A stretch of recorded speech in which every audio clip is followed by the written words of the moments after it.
पेशावर शहर का गुंजान आबाद इलाका बुनियादी सहूलियात से महरूम और हुकूमती गफलत का शिकार है।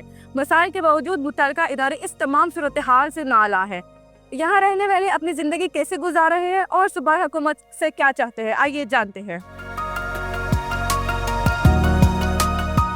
इसमें हमारे जो ये पानी लग रहा है ना, इसमें कीड़े आते हैं और जरासीम बहुत ज्यादा है और लोकेशन बहुत ज्यादा खराब है। कोई चंगड़ाबाद में कोई पानी इस्तेमाल नहीं करता है बेटा। बहुत ज्यादा बीमारियां भी देखे कितनी एलर्जी हो रही है, सबके घरों में एलर्जी ज्यादा हो रही है। बच्चों को बिल आता है ना महीने के महीने 500 रुपया भी देते हैं, मगर पानी कोई घरों में इस्तेमाल कुछ लोग नहीं कर रहे हैं, बिल्कुल भी नहीं कर रहे हैं।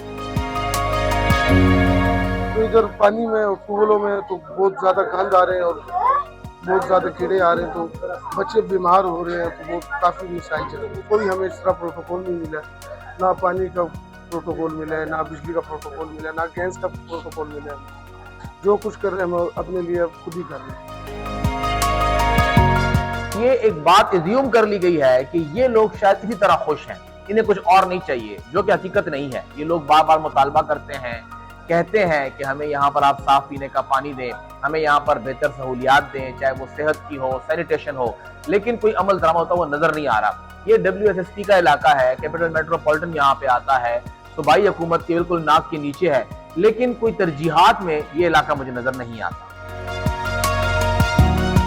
यहाँ पे निकासी आब का सिस्टम बिल्कुल भी नहीं है और ना सूबाई हुकूमत सिर्फ वोट लेने आती है। आप खुद देख ले, अगर हल हुए होते तो इन गलियों नालियों का ये हाल होता। और हम PTI से सिर्फ ये उम्मीद रखते हैं कि खुदारा खान साहब को छोड़े, अवाम पे और इलाकों पे तवज्जो दे।